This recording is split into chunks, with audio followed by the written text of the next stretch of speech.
Hi viewers, welcome to metro style. வீடியோக்குள்ள போறதுக்கு முன்னாடி மெட்ரா ஸ்டைலை சப்ஸ்கிரைப் பண்ணாதவங்க சப்ஸ்கிரைப் பண்ணிட்டு கொஞ்சம் சப்போர்ட் பண்ணுங்க. வாங்க வீடியோக்குள்ள போகலாமா? ககன் பூமி சீரியல்ல என்ன நடந்துட்டு இருக்குன்னு பார்க்கலாமா? நம்ம ககன் பூமியை வீட்டை விட்டு தோத்திட்டாருப்பா. உடனே சந்திரா வந்து அவங்க வீட்டுக்கே பூமியை கூட்டிட்டு வந்துடுறாங்க. இதை எதிர்பார்க்காத அபூர்வா காக்காயி போய் நிக்கிறாங்கப்பா. அபூர்வா மட்டும் இல்ல, மருதாணி சிட்டு நட்சத்திராவும் தான். நம்ம சந்திரா அவங்க வீட்டுக்கே கூட்டிட்டு போயிட்டு நம்ம பூமி கிட்ட வந்து சொல்றாங்க, இங்க பாருமா, உனக்கு யாரும் இல்லைன்னு நீ கவலைப்படாத, உனக்கு அப்பா நான் இருக்கேன், புரியுதா? இது உன்னோட வீடுமா அப்படின்னு சொல்லிட்டு ரொம்பவே பாசமா பேசிட்டு இருக்காரு நம்ம பூமி கிட்ட சந்திரா.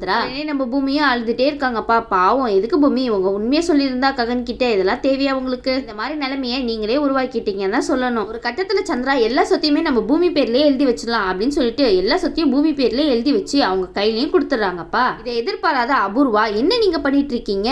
எல்லா சொத்தையும் அவ பேர்ல எழுதி வச்சுட்டா நானும் என் பிள்ளைங்க எல்லாம் என்ன பண்ணுவோம் அப்படின்னு சொல்லி கேட்டுட்டு இருக்காங்க. உடனே சந்திரா சொல்றாங்க, இங்க பாரு, இந்த சொத்துக்கெல்லாம் சொந்தக்காரி அவதான், இந்த சொத்து நியாயமா அவளுக்கு தான் போய் சேரணும், புரியுதா அப்படின்னு சொல்லிட்டு அவர் பாட்டு கிளம்பி போயிட்டாருப்பா. நம்ம சந்திராக்கு கோவம் வந்துச்சு பாருங்க. பூமி மேலேயும் சந்திரா மேலேயும் சொல்லாத அளவுக்கு. அபூர்வா நினைக்கிறாங்க, நம்ம என்னன்னா இவ எங்கேயாவது போய் பிச்சை எடுப்பா அப்படின்னு சொல்லி நினைச்சிட்டு இருந்தா இவ என்னோட வீட்லயே வந்து என்னோட சொத்துக்களையே எடுத்துட்டு ராஜமாட போறாளா என்ன அப்படின்னு சொல்லி நினைச்சிட்டு இருக்காங்க. அச்சுச்சோ, அது மாதிரி மட்டும் நடந்துச்சுன்னா அவ்வளவுதான் நம்ம அப்படின்னு சொல்லிட்டு ஒரு பக்கம் கவலையும் பட்டுட்டு இருக்காங்கப்பா. பாவம் அபூர்வா, இதுதான் தன்வினை தண்ணி சுடுன்னு சொல்லுவாங்களோ என்ன அபூர்வா? கடைசியில உங்களையும் சுற்றுச்சு போலயே. வேற என்னப்பா, நம்ம பூமிக்கு எல்லாம் சொத்து போயிடுச்சு. உடனே பூமி சும்மா இருப்பாங்களா? பூமி வந்து அபூர்வாவை தான் பார்க்க வராங்க. அபூர்வா கிட்ட வந்துட்டு ஒரு வழியா என்னையும் ககனையும் பிரிச்சுலாம் நினைச்சிட்டு என்னென்னவோ பிளான் போட்டேன். ஆனா இப்ப என்ன நடந்துச்சுன்னு பாத்தியா? இந்த சொத்து வேணும்னு நான் ஒன்னும் கேட்கல அப்பா கிட்ட. அவரே சொத்துக்கெல்லாம் நீதாமா வாரிசு, இந்த சொத்து உன்னோட பேர்ல தான் இருக்கணும் அப்படின்னு சொல்லிட்டு எல்லா சொத்தையும் என் பேர்ல எழுதி வச்சுட்டாரு. இப்ப என்ன பண்றது? இந்த வீட்டுல நீங்க எது பண்ணாலும் பண்ணாட்டியும் அதை என்ன கேட்டுட்டு தான் பண்ணணும், என்ன புரியுதா? நீ இந்த வீட்டுக்கு நான் தான் எஜமானியா அப்படின்னு சொல்லிட்டு மாசா பேசுறாங்க. அது மட்டும் இல்லாம நம்ம அபூர்வா கையில இருக்கிற சாவியை கேக்குறாங்கப்பா.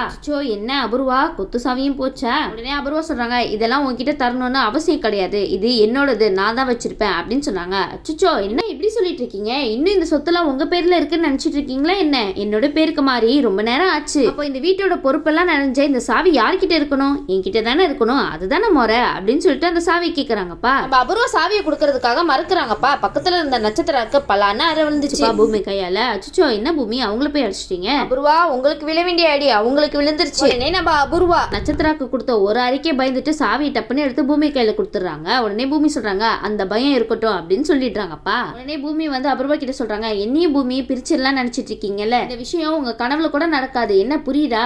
இல்லாம என்னையும் ககனும் பிரிக்கிற எண்ணத்தை விட்டுட்டு வீட்டுல வேற ஏதாவது வேலை இருந்தா பாருங்க அப்படின்னு சொல்லிட்டு பூமி பாட்டுக்கு போயிடுறாங்கப்பா. ஆனா அபூர்வா இதெல்லாம் பார்த்துட்டு சும்மா இருப்பாங்களா? உடனே வந்து மருதாணி சித்தி கிட்ட சொல்லிட்டு இருக்காங்க, இவ இங்க வந்து ஆட்டமா போட்டுட்டு இருக்கா, இவ ஆட்டத்தை எப்படி அடக்கணும்னு எனக்கு நல்லாவே தெரியும். அவ என்னை பத்தி என்ன நினைச்சிருக்கா, நான் யாருன்னு நினைச்சிட்டு இருக்கா? நான் அபூர்வா. இவ வேற எங்கேயாவது போய் பிச்சை எடுத்துட்டு இருப்பாருன்னு நினைச்சா என் வீட்லயே வந்து என்னைய அதிகாரி பண்ணிட்டு இருக்காளா? உடனே மருதாணி சித்தி சொல்லிட்டு இருக்காங்க, என்ன அபூர்வா இப்படி ஆயிடுச்சு, சந்திரா இப்படி பண்ணுவான்னு நான் கொஞ்சம் கூட நினைக்கவே இல்லை. போய் அவளை இங்க கூட்டிட்டு வந்தது மட்டும் இல்லாம எல்லா சொத்தையும் அவ பேர்ல எல்லாம் போய் எழுதி வச்சிருக்கா, இனி நம்ம அவளுக்கு அடிமையா என்ன அப்படின்னு சொல்லி கேட்டுட்டு இருக்காங்க. உடனே அபூர்வா சொல்றாங்க, என்ன அடிமையா? இந்த அபூர்வா யாருக்கும் என்னைக்கும் அடிமையா இருந்து பழக்கமே கிடையாது அப்படின்னு சொல்லிட்டு இருக்காங்கப்பா. இனி என்ன நடக்க போகுதோ? பக்கம் நம்ம பூமி வந்து ரூம்ல உட்காந்து யோசிச்சுட்டு இருக்காங்க. அவங்க யாரை யோசிப்பாங்க? ககனை பத்தி தான் யோசிச்சுட்டு இருக்காங்கப்பா. ககன், நீங்க ஏன் இப்படி பண்ணீங்க? நான் வேணுனே எந்த விஷயத்தையுமே உங்ககிட்ட நான் மறைக்கல. இந்த குடும்பம் என்னைக்குமே தலை குனிஞ்சிடக்கூடாது, நீங்க தலை குனிய கூடாதுன்னு நினைச்சுதான் நான் என்னோட சிவா கிட்டேயே போயிட்டு எல்லா விஷயத்தையுமே சொல்லி அவனை புரிய வச்சு இந்த கல்யாணத்தை நடத்தணும் அப்படின்னு சொல்லி நினைச்சிட்டு இருந்தேன். ஆனா நீங்க என்னை இவ்வளவு தப்பா நினைப்பீங்கன்னு நான் கொஞ்சம் கூட நினைச்சே பார்க்கல. அது மட்டும் இல்லாம அந்த வீட்டை விட்டு என்னை வெளியே துரத்திட்டீங்க. எனக்கு யாரு இருக்கா? ககன் ககன்னு நான் உங்க பின்னாடி தானே சுத்தி வந்துட்டு இருந்தேன். ஆனா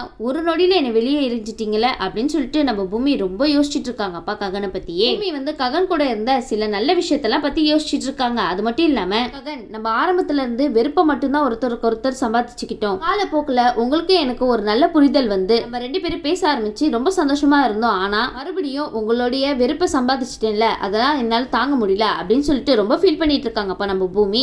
கவலைப்படாதீங்க, கண்டிப்பா கூடிய சீக்கிரம் எல்லா உண்மையும் ககனுக்கு தெரிய வரும், எல்லா விஷயமும் மாறும், உங்க மேல தப்பில்லைன்றத கண்டிப்பா புரிஞ்சுப்பாரு. நீங்க இல்லாம ககன்னால இருக்க முடியாது, ககன்னால நீங்க இல்லாம இருக்க முடியாது சரின்னு சொல்லிட்டு அடுத்த நாள் பார்த்தோம்னா நம்ம அபூர்வா நல்லா ராஜா மரியாதையோட உட்கார்ந்துட்டு நோண்டிட்டு இருக்காங்க. உடனே இதை பார்த்த பூமி வந்து யோசிச்சுட்டு இருக்காங்க, என்னது இது, இவங்களாம் இந்த வீட்டுல வேலையும் செய்ய மாட்டாங்களா? ஆளுக்கு ஆளுக்கு உட்கார்ந்துட்டு ஒரு போனை எடுத்து நோண்டிட்டு இருக்காங்களே அப்படின்னு சொல்லிட்டு நினைச்சிட்டு இருக்காங்க. இப்படி போன் நோண்டனா காலையில யார் பிரேக்ஃபாஸ்ட் செய்யறது, யார் வேலை பாக்குறது வீட்டுல உள்ள வேலைலாம் அப்படின்னு சொல்லி நினைச்சிட்டு இருக்காங்க. உடனே பூமி வந்து அபூர்வா கிட்ட போய் கேக்குறாங்க, என்ன இங்க உட்காந்து எல்லாரும் ஜாலியா போன் நோண்டிட்டு இருக்கீங்க, வீட்டுல எந்த வேலையும் இல்லையா அப்படின்னு சொல்லி கேட்டுட்டு இருக்காங்க. உடனே அபூர்வா சொல்றாங்க, அதான் இந்த வீட்டுல வேலை பாக்குறதுக்கு நீ வந்திருக்கே, நாங்க எதுக்கு பார்க்கணும் அப்படின்னு சொல்லி கேக்குறாங்கப்பா. ஆனா இந்த அபூர்வாவை பாத்தீங்களா, சொத்தே போனாலும் கெத்து போக மாட்டேங்குதுப்பா அவங்க கிட்ட இருந்து. உடனே வந்து பூமி வந்து ஓ அப்படியா சரி சரி ஆமா எஜமானி மாதிரி கால் மேல கால் போட்டுட்டு உட்கார்ந்துருக்கீங்களே, இந்த இடத்துல நான் உட்கார வேண்டியது இந்த சொத்தே ஏன் பேர்ல தான் இருக்கு, மறந்துட்டீங்களா என்ன நேற்று நடந்ததுலாம் அப்படின்னு சொல்லிட்டு இருக்காங்கப்பா. உடனே அபூர்வா வந்து கோவப்பட்டு எந்திரிச்சு, என்ன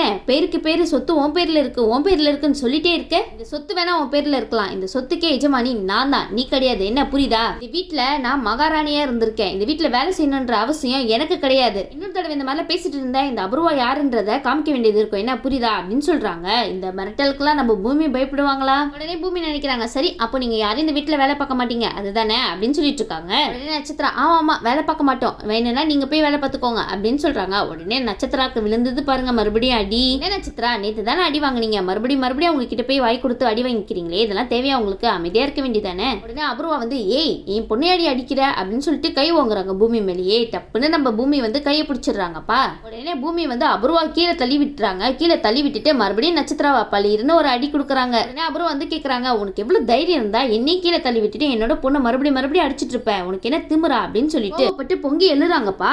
ஏன் அபூர்வா அப்பவே அவங்க சொன்ன வேலையை செஞ்சிருந்தா இந்த அடியெல்லாம் தேவையா உங்களுக்கு? உடனே பூமி சொல்றாங்க, இந்த வீட்டுல எல்லா வேலையும் இப்ப டக்கு டக்குன்னு நடந்தாகணும், அப்படி மட்டும் நடக்கலன்னா மறுபடியும் அடி இங்க விழுந்துட்டே இருக்கும், என்ன ஓகேவா அப்படின்னு சொல்லிட்டு இருக்காங்க. உடனே அபூர்வா சொல்றாங்க, ஏய் நீ யார்கிட்ட மோதுறன்னு தெரிஞ்ச மோதுறியா, என்னை பத்தி உனக்கு தெரியுமா தெரியாதா அப்படின்னு சொல்லிட்டு ரொம்ப மிரட்டுறாங்கப்பா. ஆனா நம்ம பூமி வந்து நீ யாரா வேணா இருந்துட்டு போ, ஆனா இப்போதைக்கு இந்த சொத்துக்கெல்லாம் அதிபதி நான் தான், என்னை பொறுத்த வரைக்கும் இப்போதைக்கு இந்த வீட்டுல ஆஃப்டர் ஆல் நீங்க ஒரு வேலைக்காரங்க தான் புரியுதா அப்படின்னு சொல்லிட்டு வேலையை வராங்கப்பா. பாவம் நம்ம அபூர்வா போய் சமைச்சிட்டு இருக்காங்கப்பா. நம்ம நட்சத்திரா வீட்டை போட்டு நல்லா தொடச்சிட்டு இருக்காங்க. அப்புறம் இந்த மருதாணி சித்தி எங்க பாவம் அவங்க வயசானவங்க, கொஞ்சம் பார்த்து வேலை கொடுங்க பூமி. நம்ம மருதாணி சித்திக்கு ஒரு வேலையை கொடுத்துட்டு ஜாலியா இப்ப மகாராணி மாதிரி உட்கார்ந்துட்டு நம்ம பூமி போன் பண்ணிட்டு இருக்காங்க.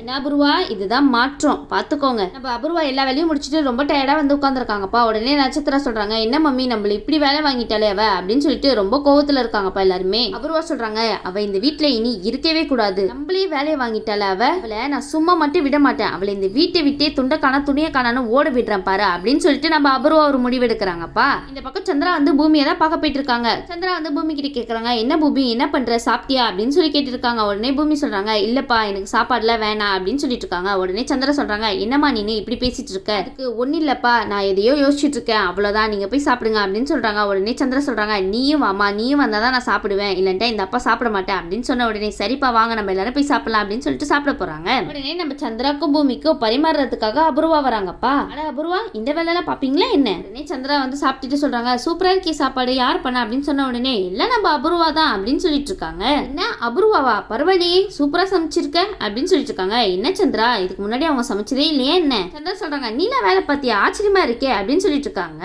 என்ன சந்திரா இப்படி சொல்லிட்டீங்க, அபூர்வா இதுக்கு முன்னாடி வேலையும் பார்த்ததே இல்லையா என்ன? உடனே பூமி சொல்றாங்க, நான் வந்திருக்கேன்ல அதனாலதான் வாய்க்கு ருசியா சமைச்சு போட்டுட்டு இருக்காங்க அப்படின்னு சொல்லிட்டு இருக்காங்கப்பா. உடனே அபூர்வா சும்மா இருப்பாங்களா, ஆமாண்டி ஆமா நீ வந்த நேரம் தான் வாய்க்கு ருசியா உனக்கு சமைச்சு போடுறேன், இனி இந்த சாப்பாடுலாம் சாப்பிட முடியாத அளவுக்கு உன் வாய் எப்படி உழைக்கிறேன் பாரு, ஆட்டம் ஆடிட்டு இருக்க ஆடுற வரைக்கும் நல்லா ஆடு, இதுக்கப்புறம் என்னோட ஆட்டத்தை காமிக்கிறேன் பாரு அப்படின்னு சொல்லிட்டு இருக்காங்கப்பா. சரி இதுக்கப்புறம் நம்ம அபூர்வாவும் பூமியும் நல்லா மோதிக்கிறாங்களா இல்லையான்னு வெயிட் பண்ணி பார்க்கலாம். இந்த வீடியோ உங்களுக்கு பிடிச்சிருந்துச்சுன்னா மறக்காம மேட்ரஸ் லைக் பண்ணுங்க, ஷேர் பண்ணுங்க, சப்ஸ்கிரைப் பண்ணிடுங்க. தேங்க்யூ.